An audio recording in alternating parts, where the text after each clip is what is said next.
નમસ્કાર મિત્રો, શાળાના CTS લોગિનમાં લોકલ હોલિડે એટલે કે સ્થાનિક રજા કેવી રીતે સેટ કરવી એ આપણે જોઈએ. તો આપણે શાળાનું CTS લોગિન ઓપન કરીશું. એની અંદર એડ લોકલ હોલિડે પર જઈશું. તો આપણે જે સ્થાનિક રજા કરવા માગીએ છીએ એ રજાનું નામ લખીશું.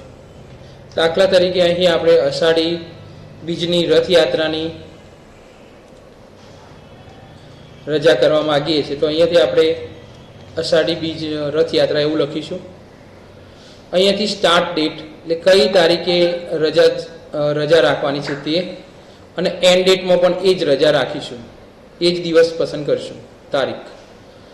હવે હોલિડે સ્ટુડન્ટ માટે છે કે શિક્ષકો માટે કે બંને માટે, તો આપણે અહીંયાથી બંને માટે હોય તો બંને માટે પસંદ કરીશું. રજાના લગતું કંઈ પણ લખવા માગતા હોય, વર્ણન લખવા માગતા હોય તો અહીંયા આપણે ડિસ્ક્રિપ્શનમાં લખી શકીશું. અહીંથી સેવ હોલિડે આપીશું એટલે અહીંયા સેવ સિલેક્ટ થઈ જશે. અષાઢી બીજ યાત્રા 16 જુલાઈથી 16 જુલાઈ એક દિવસ બંને માટે ને લોકલ, આ રીતના આપણે અહીંયાથી સેટ કરી લઈશું. થેન્ક યુ મિત્રો.